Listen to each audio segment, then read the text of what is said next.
buat program. Hidayah bukan milik kita, milik Allah. Kita buat ceramah, buat program, mana tahu staf-staf ni kan, Tuhan buka pintu hidayah dia. Saya tak kira saya ceramah ya, orang panggil saya ceramah mana saja. Sehingga akan pernah tuan-tuan buat dalam kolam, aku ceramah dalam kolam juga. Kan kolam renang, kat anak muda mandi-mandi tu panggil saya. Sambil mandi pun ceramah kak. Jangan ceramahlah jamban sudah.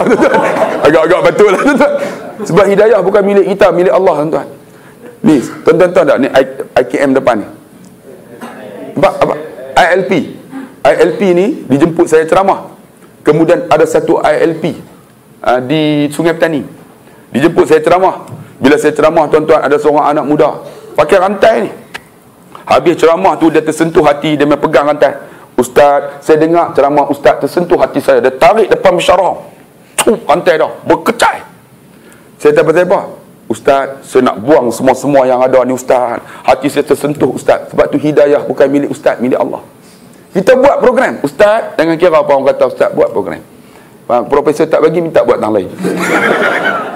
Sebab apa? Hidayah bukan milik kita, milik Allah. Mana tahu tuan-tuan kita buat, tuan-tuan dapat hidayah, Prof dapat pahala. Dan ingat, Ustaz dapat pahala panggil saya. Saya nak cerita tuan-tuan. Saya baru-baru ni tuan-tuan ceramah di Melaka tuan-tuan. Di Melaka ada satu tempat untuk buat kapal terbang. Yang body kapal terbang termasuk dengan tu sayap tu.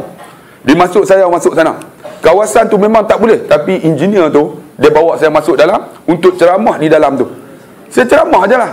Ceramah cerita kata tuan-tuan kena ingat mana milik tuan-tuan, saya tanya. Mana milik tuan-tuan? Dia pun senyap. Saya kata milik kita ialah apa yang kita bagi untuk Allah. Sebab tu tuan-tuan kena ingat, berkat ni bukan banyak. Berkat ni yazidu bil khair, bertambahnya benda baik.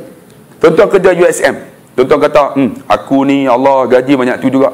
Tapi ada orang gaji 1,500, dia boleh pergi Mekah. Ada orang gaji 1,000, boleh derma. Itulah berkat. Ada orang gaji 4,000, Mekah pun tak pergi. Ada orang gaji sampai 10,000, tanya ada pergi umrah, tak pergi. Tuan-tuan kena ingat, berkat ni yazidu bil khair, bertambah benda baik. Ada orang gaji 500, dia surau selalu pergi rumah Allah. Dia ada orang gaji sampai 10,000, masjid sebelah rumah pun tak pergi. Saya ceramah di Ulu Kelang, satu masjid. Masjid tuan-tuan, masjid tu besar lah. Tiba-tiba pengurusi bagi tahu, tuan-tuan, kita ada 2 kipas baru beli tuan-tuan 2 minggu lepas.